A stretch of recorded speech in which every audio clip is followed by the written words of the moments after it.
Magandang araw po sa inyong lahat, lalong-lalo na po sa mga giliw kong tagapakinig. Nandito na naman po tayo sa pagbibigay ng isang natatanging kwento ng pagkakaibigan. Isang samahan na sinubok na paghiwalayin. Ang buhay ng 10 taong gulang na batang si Patik ay lumaking walang ina at kasama lamang ang kanyang amang si Mang Larry na isang lupon sa barangay. Makikilala niya ang isang mabuting kaibigan na si Bito. Palagi niyang makakasama ito sa lahat ng oras. Sa kanilang pagtakas mula sa malupit na ama ni Bito, ay makakakita si Patik ng isang kakaibang hayop na magbibigay sa kanya ng pambihirang kapangyarihan. Ano kaya ang mahalagang papel na gagampanan ni Bito sa buhay ni Patik? Magagawa kaya niyang labanan ang isang uri ng aswang na merong alagang taong alupihan? Sama-sama po nating pakinggan ang buhay at pakikipagsapalaran ng batang nakakuha ng mutya, ng pawis, ng puting alakdan. Ngunit bago po ang lahat, mga idol, huwag po nating kalimutang mag-subscribe at i-hit ang notification bell sa aking YouTube channel na The Voice Addict at Apong Isak para sa mas marami pang makapanindig balahibong kwentong aswang at katatakutan mula sa mundo ng kababalaghan. Umpisahan na po natin ang kwento. Jesus Mariosep naman ang batang to. Bakit marami nagkalat na sanga ng bayaba sa harapan natin? Patik! Patik, nasan ka ba? Diyos ko po naman. Araw-araw na lang na maraming nagkalat na sanga ng bayaba sa bahay natin. Ay nako, kapag hindi ka naman talaga nainis. Patik! Patik, nasan ka ba? Kanina pa kitang tinatawag. Patik! Tay, nandito po ako, pasensya na po. Inayos ko lang po kasi yung goma ng tirador ko eh. Bakit po ba? Anak ng tirador na naman. Wala nang katapusan ang tirador na yan . Kailan ka ba titigil sa kakagawa ng tirador mo, ha, Patik? Teka, si Bito na naman ba? Hindi ba't sinabi ko sa'yo na wag mo nang isasama ang batang yon dito sa bahay natin? Bakit hindi ka nakikinig? Pambihira talaga, oo. Alam mo ba, nasinugod na naman ako ng tatay niya at kung ano-ano raw ang itinuturo mo sa anak niya. Kaya raw hindi na nauutusan sa mga trabahong bahay. Pasensya na po, Mang Larry. Nagpagawa po kasi ako ng tirador kay Patik eh. Pasensya na rin po kung sinugod po kayo ni tatay. Kung lahat ng masasakit na salita sinabi ng tatay mo sa akin ay mabubura ng paghingi mo ng pasensya, aba, matatanggap ko yan. Kaya lang hindi makain eh. Sobrang sama ng mga sinabi ng tatay mo tungkol sa anak ko. Kaya pasensya na rin. Huwag mo nang lalapitan ang anak ko kung maaari lang. Tay, wala naman pong kasalanan si Bito sa ginawa ng tatay niya eh. Wala nga siyang kasalanan, pero siya naman ang dahilan. Hala, sige na, Patik. Ibigay mo na kay Bito ang tirador niya at pauwiin mo na siya sa kanilang bahay. Ayoko na makikita na makikipaglaro ka sa kanya. Naiintindihan mo ba, ha, Patik? Pero tay, si Bito lang po nag-iisa kong kaibigan eh. Wala akong pakialam kung siya na lang ang kaibigan mo sa buong mundo. Yung sinabi ko, yun ang masusunod. Baka hindi mo pa ako nakikita magalit, kaya paalisin mo na siya. Bago pa mandilim ang paningin ko sa'yo, linisin mo na rin ang bahay natin, ang kalat-kalat. Bilis-bilisan mo, bago pa tuluyang mag-init ang ulo ko sa'yo. Huwag na po kayong magalit kay Patik. Ako naman po nagpumilit na igawa niya po ako ng tirador eh. Pasensya na po talaga kayo, Mang Larry. Tama nang kakahigi mo ng pasensya, Bito. Ang gusto ko, umalis ka na rin sa bahay namin nang mapanatag na ang loob ko. Pambihira yan, tatay mo na yan. Akala mo kung sino. Bito, pasensya ka na ha. Sa ibang araw na lang tayo magkita. Huwag ka mag-alala. Tatapusin ko ang tirador mo. Ayos lang ako, Patik. Pasensya ka na. Salamat sa pagtulong mo sa akin sa paggawa ng tirador. O sige na. Tama na ang pagpapaalam. Hindi na kayo magkikita ni Bito, Patik. Huling babala ko na sa ito, Patik, ha? Sa oras na mahuli kita, nakasama mo pa yan si Bito. Humanda ka talaga sa akin. Tatamaan ka na. Tandaan mo sinabi ko, Patik. Baka magulat na naman ako isang araw at suguri na naman ako ng tatay mo, Bito. Kaya kung pwede, huwag na itong mauulit. Maglari. Alam ko po na masama po ang ginawa ni tatay sa inyo. Pasensya na po talaga. Huwag na po niyo akong pagbawalang lumapit kay Patik. Alam mo, Bito, kung ako lang ang tatanungin, gusto ko may kasama ang anak ko sa paglalaro. Pero ang tatay mo si Lito, nako, pinagbantaan niya ako. Ayoko naman na muli kami magkaharap ng dahil sa inyo. Kaya kung pwede sana, layuan mo na lang ang anak ko para wala ng gulo. Ikaw na lang ang umiwas. Kung totoo ka niya kaibigan, hindi mo gugustuhin masaktan si Patik ng dahil sa'yo. Kilala mo naman ang tatay mo, di ba? Opo, naiintindihan ko na po, Mang Larry. Sige po, aalis na lang po ako. Abay, mabuti pa nga. Dahil baka maabutan ka rito ng tatay mo, masaktan ka pa niya sa harapan ko. Kilala mo rin ako, hindi ako makakapayag na makita kang sasaktan ng ama mo sa harapan ko. Kaya sige na, makakaalis ka na. Huwag na sana itong mauulit ha. O ikaw naman, Patik, pumasok ka na sa loob ng bahay natin. Teka, tanggalin mo nga yung mga nagkalat na sanga ng bayabas sa harapan ng bahay natin. Napakasakit sa mata. Pagkatapos mo maglinis, pumasok ka na ng bahay. Opo, Tay. Pinulot isa-isa ng may 10 taong gulang na batang si Patik ang mga sanga ng bayabas na nagkalat sa lupa. Lumapat sa kanyang palad ang magaspang na sanga ng bayabas.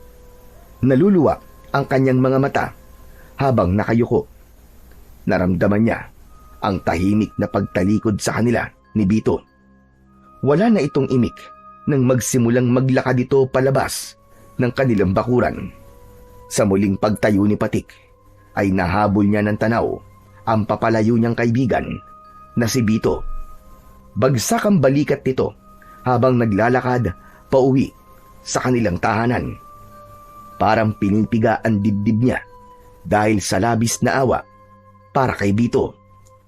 Inihakbang niya ang kanyang paa papunta sa labas ng kanilang bakuran.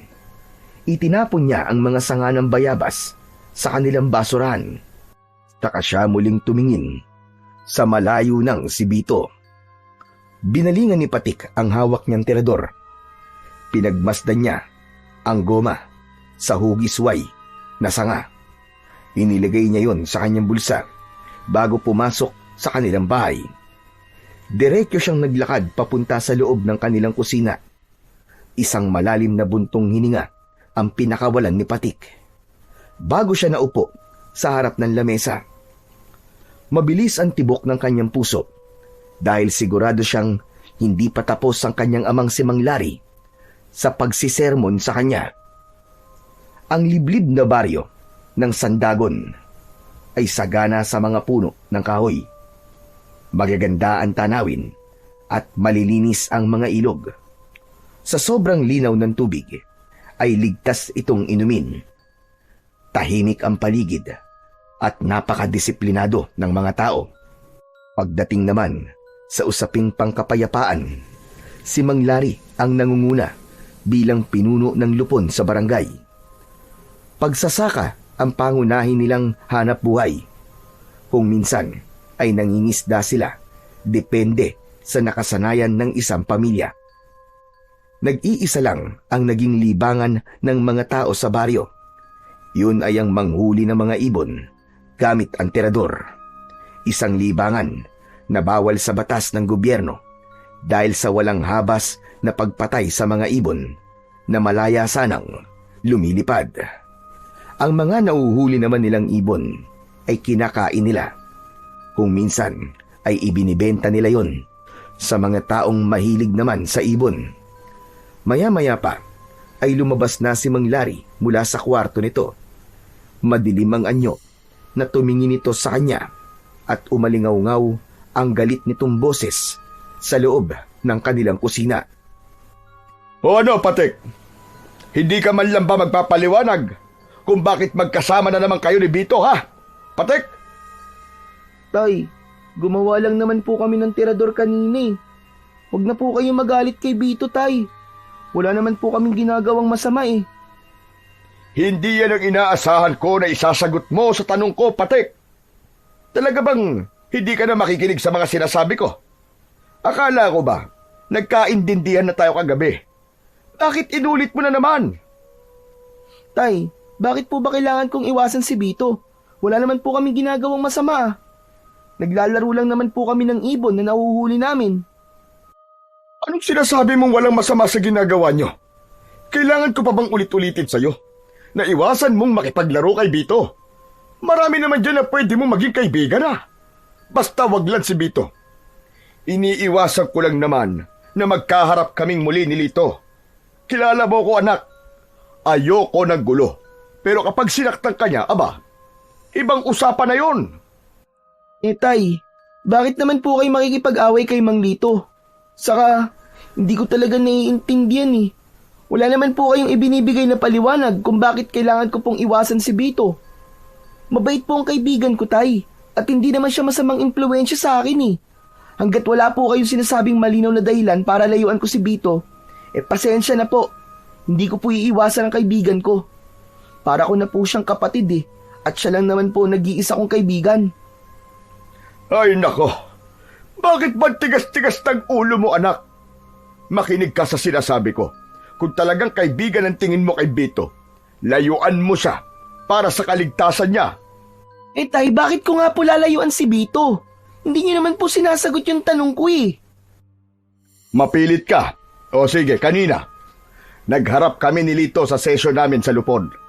Inireklamo ni Lito ang madalas na pag-alis-alis ng bahay ni Bito. At ikaw ang itinuturo niya dahilan. Abay, syempre, pagtatagol kita. Ipinaglaban ko na hindi ikaw ang dahilan kung bakit palaging umaalis si Bito sa kanila. Alam mo ba kung ano natuklasan ko kay Bito, ha, Patek? Ano po, Tay? Ano po natuklasan niyo kay Bito? Talaga bang gusto mo malaman kung ano ang dahilan? Hindi mo ba talaga alam na palaging nakakaranas ng pananakit si Bito mula sa kanyang ama? Kanina, napansin ko, tadtad ng pasa ang katawan niya. Sa tingin ko, madalas siyang binubugbog ng kanyang ama. Minamaltrato ang kaibigan mo. Kaya kung naaawa ka sa kanya, iiwasan mo siya, anak. Yun lang ang nag-iisang paraan para mailigtas siya sa kamay ni Lito.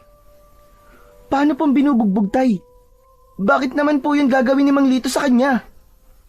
Ay nako, Patek. Kaibigan mo si Bito pero hindi mo pa rin alam kung bakit siya binubugbog ni Lito. Ano ka ba naman, anak? Kaibigan mo siya, di ba? Hindi mo ba alam na anak sa labas si Bito? Anak siya sa ibang lalaki ng asawa ni Lito na si Esther. Ang sabi dati raw na nagtatrabaho sa kasa si Esther at hindi raw nito alam kung sino ang ama ni Bito. Kaya naman, palaging pinagmamalupitan ni Lito ang kaibigan mo. Ang ipinagtataka ko lang, naglaho na parang bula si Esther. Ang sabi, nakipagdanan daw kay Taher. Sumama ito sa bago nitong lalaki. Teka, sandali lang po, Tay. Imposible naman po yun. Bakit naman po iiwan ni Aling Esther si Bito? Saka akala ko po ba, umalis lang po si Aling Esther at nagpunta po sa ibang bansa? Paano niyo po nasabing nakipagtanan po si Aling Esther kay Mang Taher? May nakakita po ba sa kanila, Tay? Ang sabi meron daw nakakita sa kanila. Yun talaga ang balita, anak Maraming kumakalat na kwento-kwento sa barangay tungkol sa mag-ama, pati na madalas na pananakit ni Lito sa kanyang anak. Siyempre, lupon ako kaya alam ko kung ano ang kwento ng mga taong nagkaroon ng malaking eskandalo sa kanilang pamilya. Kung pwede nga lang sana, gusto kong ampunin si Bito. Yun talaga ang gusto kong gawin. Kaya lang hindi yun mangyayari hanggat buhay at kasama niya si Lito. Isa pa, matagal nang patay ang nanay mo, hindi ba? Wala akong makakatuwang sa pag-aalaga sa inyo. Ikaw nga lang ang anak ko Nahihirapan na ako. Kaya po ba palaging malungkot si Bito, Tay? Kawawa naman po pala ang kaibigan ko. Hindi ko po alam na ganun na po pala ang nangyayari sa kanya. Talagang kawawa si Bito, anak. Habang pinagsasalitaan ko siya na masakit kanina, aba, hindi mo lang alam, parang pinipiga ang puso ko sa awa sa kaibigan mo, anak. Isa lang ang pakiusap ko sa iyo. Kung gusto mong iligtas ang kaibigan mo, layuan mo siya. Hanggat maaari, Huwag mo na rin munang kausapin. Pero tay, bakit hindi po kayo gumawa ng paraan para mailigtas po si Bito? Anak, hanggat hindi nagsasabi si Bito, hindi tayo maaaring makialam. Maliban na lang kung meron tayong mahahanap na ebidensya na magpapatunay sa pambubugbog ni Lito sa kanyang anak. Yung matibay, ha? Matutulungan natin siya pag nagkataon. Pero kutob ko, mahal ni Bito ang kanyang ama, kahit ganun pa man ang ginagawa nito sa kanya. Tay, nakikiusap po ako. Tulungan niyo po ang kaibigan ko, tay. Hindi po siya dapat nakakaranas ng ganun. Bago niya mahalin si Mang Lito, mahalin po muna niya ang sarili niya. Nag-aalala po ako na baka mapahamak po ang kaibigan ko dahil sa ginagawa po ng kanyang ama. Naluluwa ang mga mata ni Patik nang tumingin siya sa kanyang ama. Bakas din ang awa sa mga mata ni Mang Lari.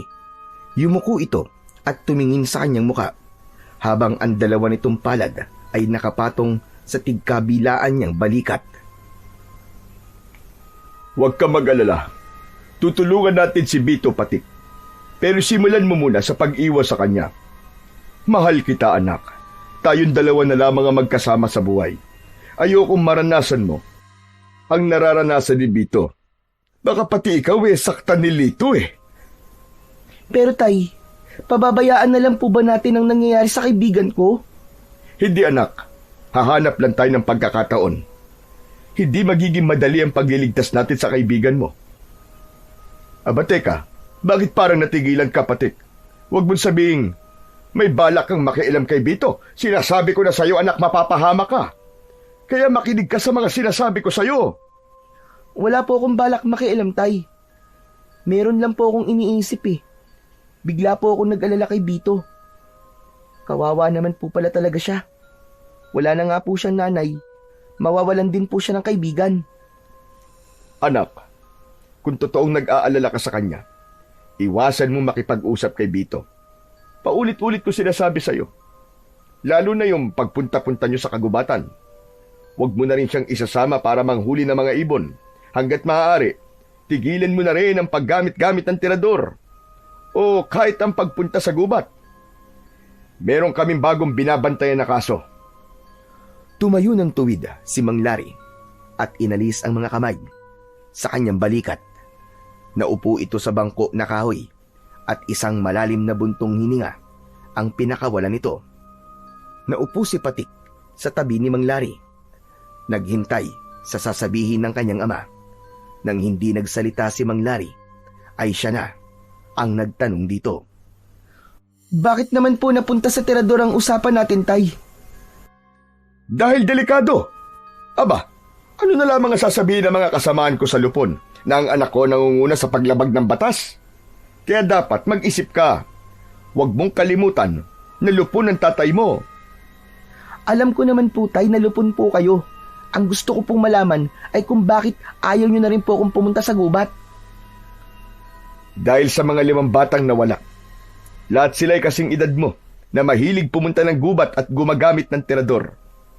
Isa pa, meron 2 batang lalaki na kasing edad mo rin ang natagpuan doon sa kakawian. Ano pong ibig nyo sabihin, tay?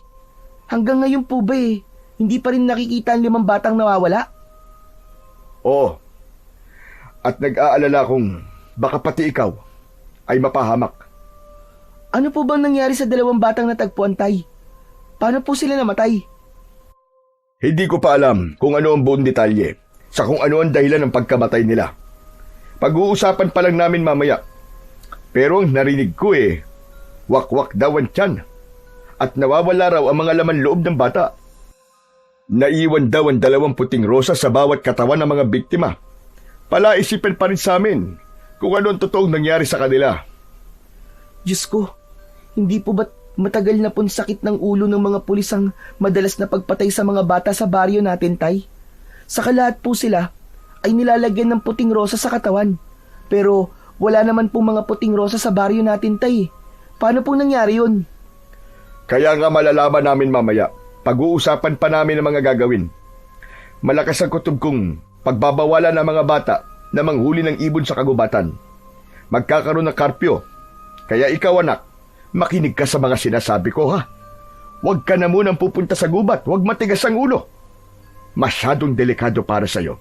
Kutob ko, ang 2 bata na natagpuan sa kakahuyan ay mga batang mahilig rin na manghuli ng ibon sa kagubatan. Nakita pa sa kanilang katawan ng tirador na may malapot na likido. Para bang binuhusan din sila ng asido. Mukhang gawa ng isang halimaw yon, anak. Paano niyo po nasabing halimaw, tay? Wala naman po kayo sa pinangyarihan, di ba? May maililihim pa ba sa baryo natin, anak? Saka wag mo muna akong tanungin. Bigla talaga ako kinilabutan kapag naaalala ko yung mga kwento nila tungkol sa sinapit ng 2 bata. Hindi na nagtanong pa si Patik sa kanyang ama. Sa halip, naghanda na lamang siya ng kanilang tanghalian. Pagkalipas ng ilang minuto, ay natapos na silang kumain. Inihanda na ni Mang Larry ang mga gamit nito at lumabas ng kanilang bahay. Sinilip ni Patik ang kanyang ama mula sa bintana ng kanyang kwarto upang masigurong umalis na ang kanyang ama. Balak niyang makipagkita kay Bito at ibalita sa kanyang kaibigan ang tungkol sa nangyari sa 2 batang natagpuan sa kakahuyan. Wala siyang planong iwasan ang kaibigan niya. Dahil sa kanyang mga nalaman tungkol kay Bito, mas gusto niya ngayon na damayan ang kanyang kaibigan. Si Patik ang batang hindi napapakali kapag hindi nalalaman ang kasagutan sa kanyang mga katanungan. Kaya kahit na anong mangyari, ay aalamin niya talaga kung ano ang totoong nangyari sa 2 bata na natagpo ang patay. Kasama ang pagsusuri niya sa katawan ng kanyang kaibigan, titignan niya kung totoong may mga pasa sa katawan si Bito. Kaya nang makaalis na ang kanyang ama, sakay ng bisikleta nito, ay mabilis pa sa kidlat na tumakbo si Patik sa labas ng kanilang bahay. Tinahak niya ng mabilis ang daan, papunta sa kakahuyan. Mabilis din ang tibok ng kanyang puso, habang ang hangin ay humahampas sa kanyang muka. Halos hindi na lumapat ang kanyang mga paa sa lupa. Makarating lang sa bahay ni Bito. Pagkalipas ng ilang minutong pagtakbo, ay narating na niya ang bahay ng kanyang kaibigan. Nagtago muna siya sa makapal na halaman. Meron silang tawagan kapag balak nilang magkita at mag-usap. Kailangan sumipol ng 2 beses si Patik para malaman ni Bito na naroon siya sa gilid ng bahay nito. Umalingaw-ngaw ang sipol na ginawa ni Patik. Nagmamadali namang lumabas ng pintuan si Bito habang umiiyak. Kasunod ni Mang Lito na may dalang pamalo. Hala, Diyos ko, totoo nga. Totoo nga ang sinabi ni tatay kanina na binubugbog pala talaga si Bito ng kanyang amang si Mang Lito. Diyos ko po, anong gagawin ko? Saka lamang naalala ni Patik ang tirador sa kanyang bulsa. Dinukot niya yon habang nakatago sa halaman. Bumundol ang kaba sa kanyang dibdib, lalo na nang marinig niya ang boses ni Mang Lito. Sumilip si Patik sa siwang ng mga dahon at mula sa kanyang kinatatayuan ay kitang-kita niya na pinapalo ng sanga ng bayabas si Bito. Naluluwa ang kanyang mga mata dahil sa galit. Nanginginig din ang kanyang kamay habang mahigpit na hawak ang kanyang tirador. Napatungo si Patik sa lupa. Lumikot ang kanyang mga mata sa paghahanap ng bato na mailalagay niya sa hawak na tirador. Habang ang boses ng umiiyak na si Bito ang naririnig niyang ingay sa paligid. Bawat hampas at palo sa katawan ng kanyang kaibigan ay kasing lakas din ng pagsigaw nito habang umiiyak dahil sa labis na sakit. Bigla niyang naalala ang kanyang ama. Maswerte pa pala siya dahil lumaki siya sa amang katulad ni Mang Larry. Tama na po! Tama na po tayo! Ang sakit na po ng katawan ko, aray! Tama na po! Hindi na po ako ulit! Tama na po! Tila bingi si Mang Lito sa lahat ng pakiusap ni Bito. Kaya wala nang naisip na paraan si Patik kundi tulungan ng kanyang kaibigan. Nang makakita ng katamtamang sukat na bato sa lupa, ay mabilis niyang ibinala yon sa kanyang tirador. Nanlalamig ang katawan ni Patik dahil sa labis na galit. Buong lakas na hinila niya ang goma at sinipat ang kamay ni Mang Lito, habang abala ang lalaki sa paghawak sa damit ni Bito ay binitiwan naman ni Patik ang goma. Lumipad sa ere ang bato at tumama yon sa kamay ni Mang Lito. Halos magtatatalon sa tuwa si Patik. Narinig niya ang boses ni Mang Lito. Nagsisisigaw ito dahil sa labis na sakit. Nagmumura itong hindi malaman ang gagawin. Namula ang kamay nito at hindi maigalaw. Bumakas ang takot sa muka ng kaibigan niyang si Bito. Napatago sa halaman si Patik nang mapansin na inililinga ni Mang Lito ang paningin sa paligid. Tila ba hinahanap nito kung saan nanggaling ang bato. Maya-maya pa ay narinig ni Patik na tila sinakal ni Mang Lito ang kaibigan niyang si Bito. Pilit nitong pinaamin kung saan nanggaling ang bato. Bigla nitong naisip na tawagin ang pangalan ni Patik. Para bang sigurado ang lalaki na siya ang may gawa nun. Pumasok ito sa bahay na para bang may kukunin. Kaya naman, sinamantala ni Patik ang pagkakataon. Mabilis siyang tumakbo, papalapit sa kinaroroonan ng nakatayong si Bito. Hinawakan niya ang kamay nito at hinila para tumakbo papalayo sa kinaroroonan ng bahay nito.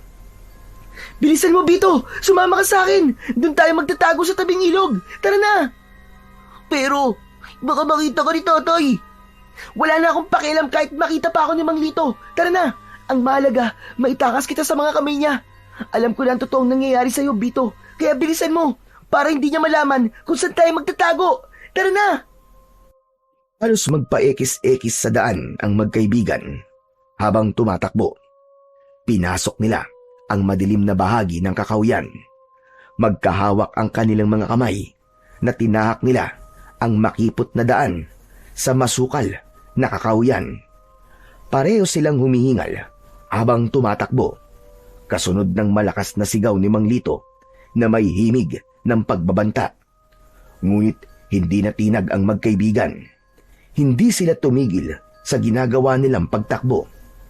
Walang sapin ang kanilang mga paa, kaya ramdam na ramdam ni Patik ang masakit na pagtama ng mga tinik sa kanyang talampakan. Maya-maya pa ay si Bito na ang nakiusap. Saglit silang tumigil sa pagtakbo para magpahinga. Hindi ko na kaya! Hindi ko na kaya, Patik! Tumigil muna tayo rito sa ilalim ng puno! Hindi ko na talaga maiakbang ang mga paa ko! Tsaka pagod na ako! Saglit lang tayo magpapahinga rito, ha? Baka kasi abutan tayo ng tatay mo eh. Bakit mo ba ako tinulungan? Mapapagalitan ka na naman ni Mang Larry niyan eh. Wala na akong pakialam kahit magalit pa si tatay. Pero, bakit hindi mo sinabi sa akin to? Bakit nagsinungaling ka sa akin? Hindi ko alam na ang mga pasamos sa katawan ay galing na pala sa pananakit ng tatay mo sa'yo. Dahil ayaw kong makulong si tatay. Hindi ko kayang mawala si tatay, Patik. Pambihira ka naman, oo. Ayaw mo nga siya mawala, pero baka ikaw naman ang maunang mamatay sa tatay mo. Sige ka, maagap na magbubukas ang pintuan ng kamatayan mo. Kapag hindi ka gumawa ng paraan para iligtas ang buhay mo. Eh anong gagawin ko, Patik? Pagbali-baliktarin ko man ang mundo, siya pa rin ang tatay ko. Siya ang bumuhay sa akin. Huwag kang ang tanga, Bito. Alam mong hindi mo siya tunay na ama. Papatayin ka niya at wala siyang pakialam kung mamatay ka. Dahil hindi ka naman niya kadugo eh. Isa pa, kahit kailan ay hindi ka niya minahal. Kaya gumising ka na sa katotohanan. Iwanan mo na si Mang Lito. Patik, kung kaya ko lang na iwanan si tatay, matagal ko na yung ginawa. Kaso, hindi. Hindi ko kaya mawala siya eh. Mahal ko si tatay, Patik. Hindi na nakapagsalita si Patik sa huling sinabi ni Bito. Napatingin siya sa mukha nito habang nakaupo sa ugat ng puno. Biglang gumalaw ang balikat ng kanyang kaibigan. Napansin niya na umiiyak na pala ito. Hindi niya namalayan na tumutulo na rin pala ang luha niya sa kanyang mga mata. Pakiramdam niya ay siya ang nasa kalagayan ng kaibigan niyang si Bito. Wala nang nagawa si Patik, kundi ang ipatong ang kaliwa niyang kamay sa balikat nito at ipadama niya na nandoon lamang siya bilang kaibigan nito. Huwag ka nang umiyak, Bito. Hindi naman habang buhay nasa ganyang kang sitwasyon. Tandaan mo, Bito, para na kitang kapatid at nasasaktan din ako sa nangyayari sa'yo. Teka, ang mabuti pa kaya dito na lamang muna tayo magpalipas ng oras. Sasamahan kitang umuwi sa inyo, pero kailangan na muna nating palipasin ang galit ni Mang Lito. Natitiyak kong galit na galit siya sa nangyari sa kanyang kamay. Hindi mo dapat ginawa yun, Patik. Mas matatanggap ko pananakit ni tatay sa akin kasi sanay na ako Natatakot akong baka balikan ka niya at ikaw naman ang saktan niya. Kapag nangyari yun, magkakagulo at makakalaban naman ni tatay ay si Mang Larry. Ayaw mo rin naman siguro mangyari yun, di ba? Hindi yun mangyayari, Bito. Hindi ko hahayaang magkagulo ang mga ama natin. Sige na, magpahinga na lang muna tayo rito ha.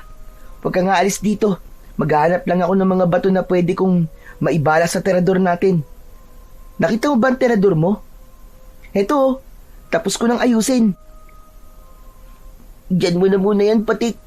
Isa pa, kung maghahanap ka ng mga bato na ibabala dyan sa terador mo, meron akong alam na maraming nakatambak na bato. Maglakad ka mula rito. Diretso lang at makikita mo ang tambak na mga batong inipon ko mula sa ilog. Sa'yo na yun. Huwag mo nalang ubusin para meron ka pang makukuha sa susunod. Itinaas ni Bito ang hintuturo nitong daliri sa bahagi ng kakahuyan na malapit sa ilog.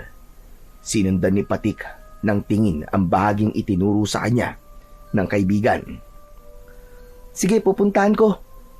O paano, dito ka lang ha. Meron pa pala akong hindi nababanggit sa'yo. Pagbalik ko, pag-uusapan natin ang tungkol sa ikikwento ko sa'yo. Isang tango ang itinugon ni Bito sa sinabing yon ni Patik. Pagkatapos ay nagsimula na siyang maglakad papunta sa bahagi ng kakahuyan. Ilang minuto ang lumipas ay narinig niya ang lagaslas ng ilog habang nakatungo siya sa lupa at hinahanap ang tambak ng bato na inipon ni Bito. Ilang saglit lang ang lumipas ay nakita niya ang tambak ng bato. Halos pare-pareho ang hugis ng mga ito. Tila sinadyang pagpantapantayin ang mga batong yon. Kulay puti ang magaspang at bilog na bato. Tangka na sanang kukuha siya ng ilang pirasong bato nang biglang nagulat siya sa nakitang hayop sa ibabaw ng bato. Isang kulay puting alakdan na hindi pa niya napansin nung una na tila pinagpapawisan. Hindi yun umaalis sa ibabaw ng bato na parabang ang pawis ng puting alakdan ang nagbibigay ng basbas sa batong pinagpapatungan nito. Napakunot ang kanyang noo dahil hindi niya nakitang agresibo ang puting alakdan. Parabang maamo yun at hindi nang tutusok ng kamay ng tao. Napatunayan niya yon nang damputin niya ito sa ibabaw ng bato. Nabasa ang kanyang kamay dahil sa pawis ng alakdan, pero nagulat siya nang muli itong tumalon at bumalik sa bato na basang-basa na rin ng pawis ng alakdan. Teka, hindi ba't parang kakaiba ang kulay mo, alakdan? Paano kaya nagkaroon ng puting alakdan ng mga batong to? Ano ba kasing meron sa batong yan? At hindi ka umaalis sa ibabaw niyan, ha? Dala ng kuryosidad ay kinuha ni Patik ang bato kasama ang kulay puting alakdan. Ipinatong niya yon sa kanyang kaliwang palad para sipatin. Alam niyang makamandag ang alakdan. Kaya lang, hindi niya mapigilan ang kanyang sarili na wag itong hawakan. Hinaplos ni Patik ang likod ng kulay puting alakdan. Umangat ang sipit nito sa buntot at muntik siyang matusok nito. Pero hindi siya natakot. Natuwa siya dahil sa kakaibang kulay nito. Kaya naman, isinilid niya sa bulsa ang kulay puting bato at maingat na hinawakan ni Patik ang buntot ng alakdan. Naglakad siyang pabalik sa kinaroroonan ni Bito. Mula sa kanyang kinatatayuan ay tanaw niya ang malungkot na nakaupong si Bito. Malalaki ang hakbang ng kanyang paa na papalapit sana sa kanyang kaibigan. Subalit bigla siyang natigilan nang makitang merong isang lalaki ang nakatayo sa likod ng puno. Nagtago si Patik sa makapal na halaman at pinagmasdan ng kilos ng lalaki. Mahaba ang buhok ng lalaki habang nakatingin sa likuran ni Bito.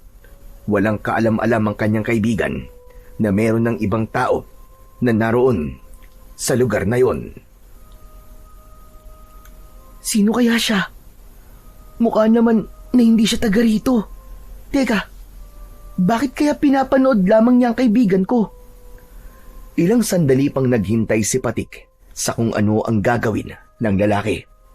Habang ang kanyang dibdib ay para ng binabayo ng maso dahil sa labis na pag-aalala.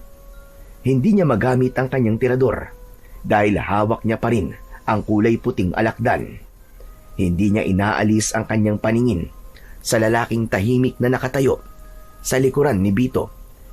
Pero hindi nagtagal ay unti-unti itong humakbang papalayo sa kaibigan niyang si Bito. Nang mawala sa kanyang paningin ang lalaki, ay mabilis siyang tumakbo papalapit sa kinaroroonan ni Bito. Nang makarating siya sa tabi ng kaibigan, ay nagtataka itong tumayo. Tumingin ito sa hawak na alakdan ni Patik. Patik, bakit may hawak ang puting alakdan?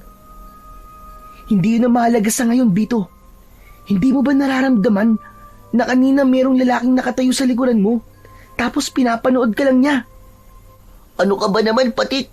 Tayo lamang nga nandito sa gubat At wala akong napansin na merong ibang tao sa lugar na to. Saka, meron pa bang mas mahalaga ngayon kaysa sa puting alakdan na hawak mo? Hindi mo ba alam na makamandag yan at nakakamatay ang lason sa tusok niyan sa buntot? Alam kong makamandag to, Bito. Pero mas natakot ako kanina sa lalaking walang imik na nakatayo lang dyan sa likuran mo. Tapos bigla siyang umalis. Naglaho sa madilim na bahagi ng kakahuyan. Baka naman namamalikmata ka lang. Epekto ng alakdan na nasa kamay mo. Pwede bang pakawalan mo na ang hayop na yon? Baka mapahama ka pa Kung mapanganib ang alakdan na to, Bito, sa una pa lang sana, tinusok niya ng kamay ko. Maamo ang puting alakdan na to at aalagaan ko siya para maging laruan. Wag! Hindi siya laruan, Patik. Kundi isang mapanganib na hayop na dapat mong iwasan. Dahil ang kulay puting alakdan ay bihirang makita sa kalikasan at kadalasang ginagamit sa panaginip, alamat o kwento bilang simbolo ng kakaibang panganib o lihim na kapangyarihan. Hindi siya taga rito, Patik. Alaga siya ng isang matandang ermitanyo na madalas kong naririnig sa mga matatandang nagkikwentuhan tungkol sa hiwaga ng kagubatan. Pasensya ka na, Bito pero hindi ako naniniwala sa mga hiwa-hiwaga na yan Kaya nga hiwaga, di ba? Ibig sabihin nun, kababalaghan, hindi naman totoo. Maniwala ka, Patik. Pakawalan mo na ang puting alakdan na yan kung ayaw mong malagay sa panganib ang buhay mo. Malakas talaga ang kamandag ng mga nilalang nakabaligtaran sa hayop na matatagpuan sa mundo natin. Ang pagkakaiba ng mga hayop sa mundo ng engkanto ay 3 beses ang ulit kumpara sa lakas ng hayop na matatagpuan sa mundo natin. Maniwala ka. Kahit nga ang araw at taon magkaiba rin. Ganon din yan sa kamandag ng laso ng mga hayop na matatagpuan sa mundo nila. Sa tono ng pananalita mo, parang gusto mong paniwalaan ko na totoo ang mundo ng mga engkanto Gaano ba katindi ang kamandag ng isang kulay puting alakdan? Ang kamandag ng alakdan ay binubuo ng komplikadong protina na umaatake sa nervous system natin. Kapag natusok at nakagat ka nito ay magdudulot to ng pamamaga, matinding pananakit ng katawan at lagnat. Pero kapag puting alakdan na nakatusok sa iyong katawan, magkikikisay ang katawan mo at titirik ang iyong mga mata hanggang sa hindi mo na makontrol ang pagbula ng bibig mo. At kahit buhay ka pa, ay parang meron kang asido sa katawan na unti-unting tumutunaw sa iyong laman loob. Bigla naman ako natakot sa sinabi mo. Kaya maniwala ka sa sinasabi ko. Hindi kita hayaan na mapahamak. Kung sa bagay, mabuti na rin yung paniniwalaan ko sinasabi mo, Bito. Kaya lang, hindi naman niya talaga ako sinasaktan eh. Teka, mabuti pa kaya umuwi na lang muna tayo at aalagaan ko na lamang muna tong alakdan. Para kasing gusto ko siyang alagaan eh. Ano ba ang pwede kong magamit para mapigilan ng laso ng kamandag niya kung sakaling tusukin niya ako ng buntot niya? Pabira ka naman talaga, oo. Ang tigas ng ulo mo. Talaga bang hahangarin mo pang matusok ka ng puting alakdan? Bago ka makinig sa akin, ha? Pagkatapos ko sabihin sa yung epekto ng kamandag ng alakdan, aalagaan mo pa rin talaga siya? Ano ka ba? Bakit naman hindi? Teka, hindi mo ba alam kung ano ang kontra sa kamandag niya? Ang alam ko batong puti ng huling pinagtuyuan ng kanyang pawis. Yun ang mabisang gamot at kontra sa kanyang kamandag.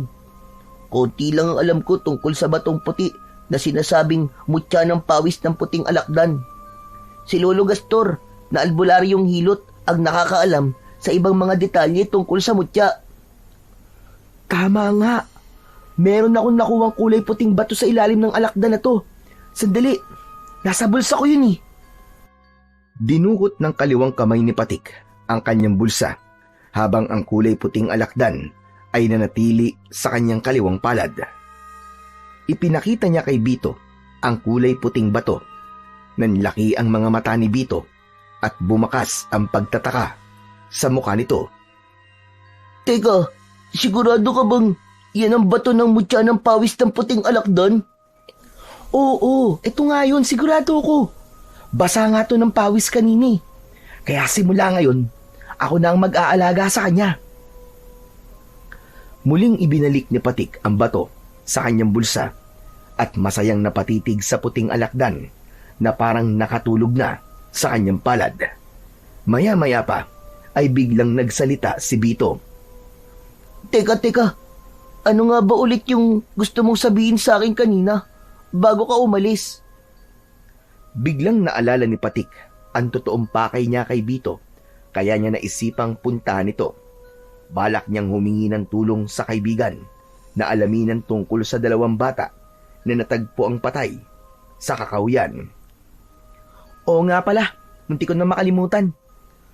Nabalitaan mo na ba ang tungkol sa dalawang batang nakitang patay sa Kakahuyan?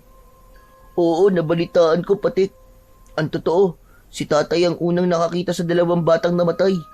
Kaya siguro nagkita sila kanina ni Mang Larry sa barangay dahil pinag-usapan nila ang tungkol sa nakita ni tatay. Grabe talaga yung mga nangyari sa kanila, Patik. Nawawala ang kanilang laman loob at meron tig-isang kulay puting rosa sa kanilang dibdib.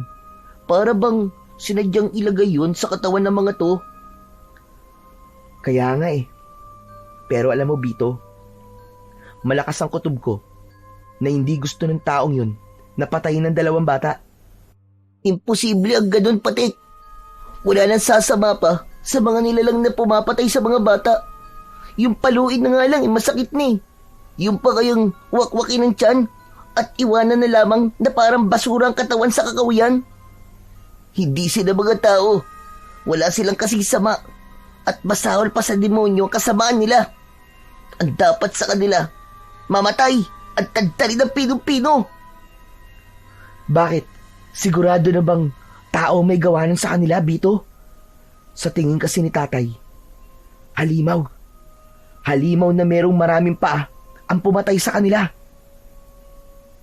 Hindi nga sila tao, Patik, kundi isang mabangis na halimaw na kayang lumapa sa katawan ng mga batang walang kalaban-laban.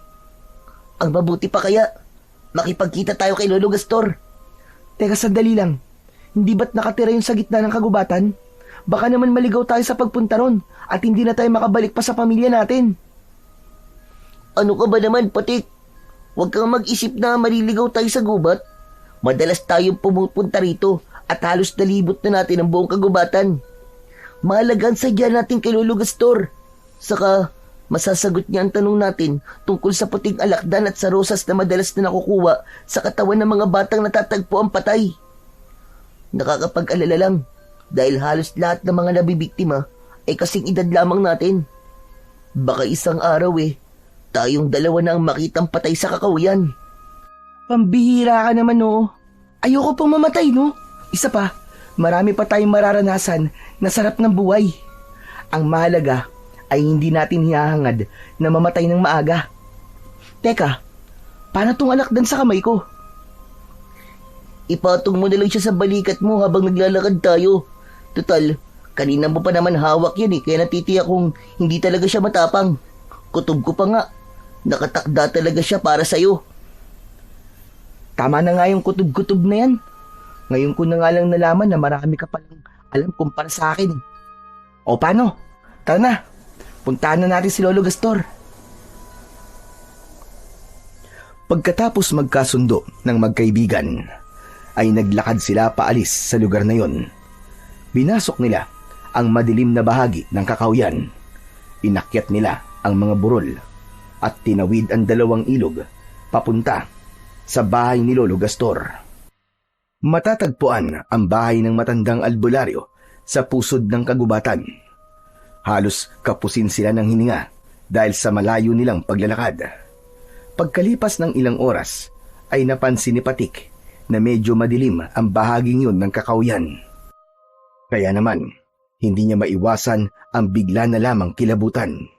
Ngunit nagpatuloy sa paglalakad ang dalawa, habang ang maririnig na ingay lamang sa paligid ay ang mga huni ng mga ibon na nakadapo sa sanga ng mga puno. Habang binabagtas nila ang daan sa gitnang kakawyan, ay panayan lingon ni Patik sa hulihan ng kanilang nilalakaran. Pakiramdam niya ay may mga nilalang na nakasunod sa kanila.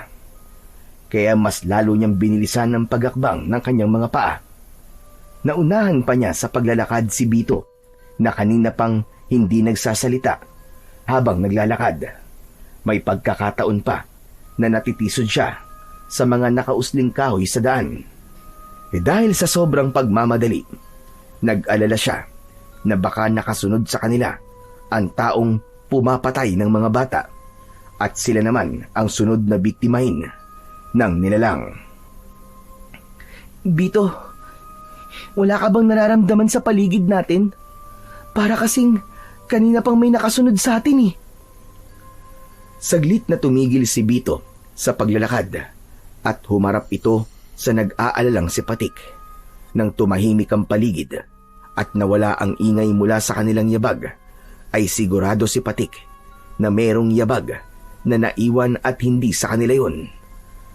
Kaya 2 na sila ni Bito na nagpalinga-linga sa paligid na parabang may hinahanap. Tama ka, Patik. Meron nga nakasunod sa atin kanina pa. Bigla tuloy akong kinabahan, Bito. Ano kaya kung umuwi na lang tayo sa bahay? Mas mahirap kung aabutan tayo ng gabi sa daan eh. Pero ngayon pa ba tayo uuwi? 1 oras na tayo naglalakad eh. Hayaan mo na. At baka mga hayop lamang na panggubat ang sumusunod sa atin. Nagsimulang humakbang sina Bito at Patik, ngunit ang kaluskos ng yabag na kanilang naririnig ay papalapit ng papalapit. Tila nanggagaling yun sa maraming paa na hindi mapakali sa paglalakad. Dahil sa nililikhang ingay ng tuyong dahon mula sa ilalim ng paa ng nilalang na nakasunod sa kanila, ay biglang ginapangan ng takot sa katawan ang magkaibigan. Nagulat din si Patik nang makita ang puting alakdan na parang nagising sa kakaibang ingay sa paligid. Masama to, Patik. Hindi na rin mapakali ang puting alakdan. Bakit? Ano bang ibig sabihin kung balisa ang puting alakdan? Ibig sabihin ay may kakaibang nilalang na nasa paligid natin at nagmamatsyag sa galaw natin. Teka, huy Bito, wala namang ganyanan. Kanina pa nga ako natatakot eh. Huwag mo naman akong biruin ng ganyan oh. Hindi ako nagbibiro, Patik. Sigurado akong may kasama tayo sa gubat na to. Mas lalong nagmadali ang magkaibigan sa paglinga sa paligid. Hindi sila umaalis sa kanilang kinatatayuan at pinakiramdaman ang bawat kaluskos na maririnig sa paligid. Subalit wala silang napapansin na nilalang na nasa paligid nila. Maya-maya pa ay biglang umalingasaw ang mabahong singaw ng hangin na parabang nabubulok na laman ng hayop. kasunod ng pagpatak ng malapot na likido sa kanyang ulo.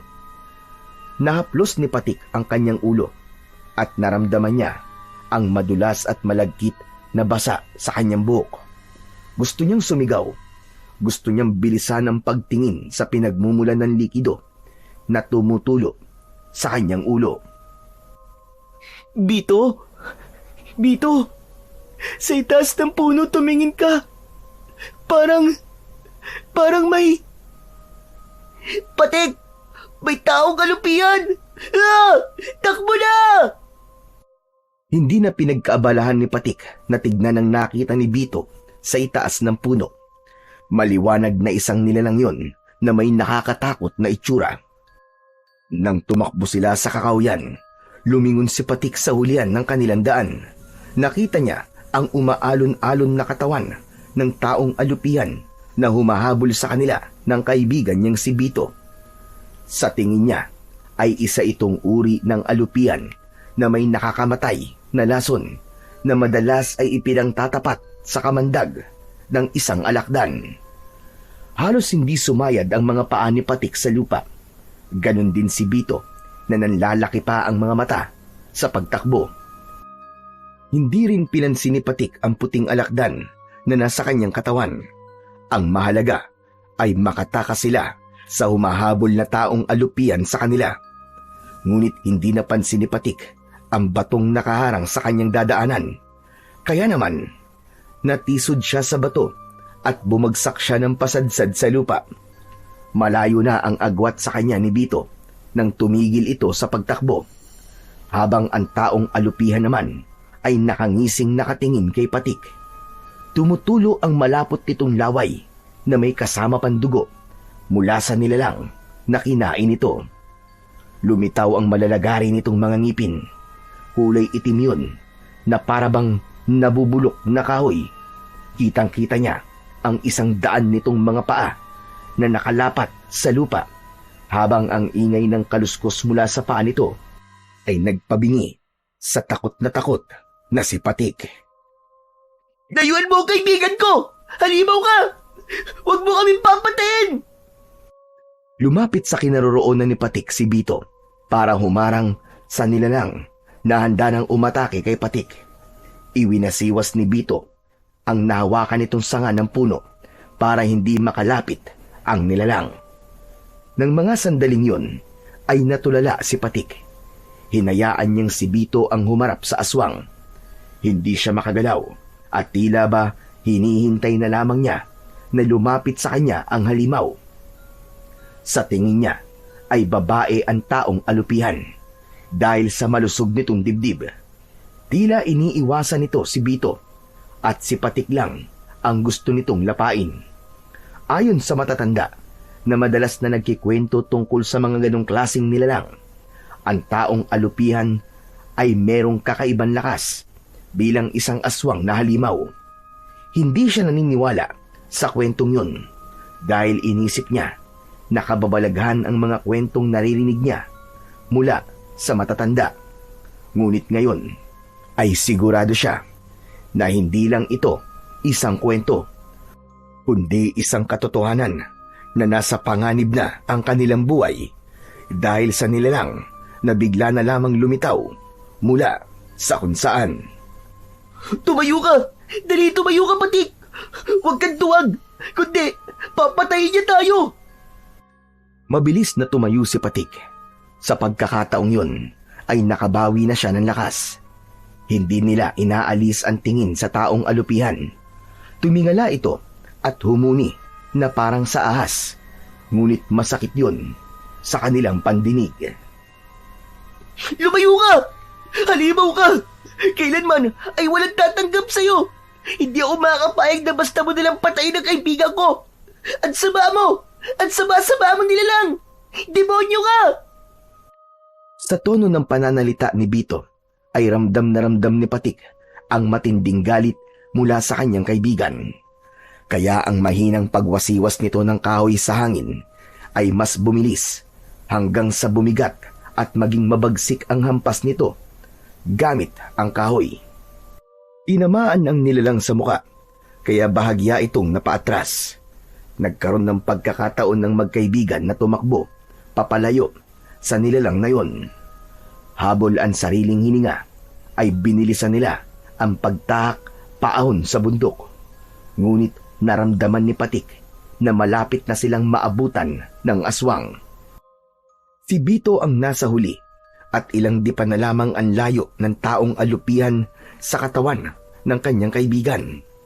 Dala ng kanyang pagtataka ay nagulat siya nang nilampasan nito si Bito at siya ang agad nitong pinuntirya.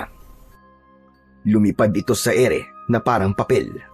Bumagsak ang katawan nito sa kanyang likod. Naramdaman ni Patik ang ilang paa na tumuntong sa kanyang likod. Kaya naman, padapa siyang bumagsak sa lupa at naramdaman ang pagpulupot ng katawan ng taong alupian sa kanyang katawan. Bito! Bito, tulungan mo ako! Ang hapdi!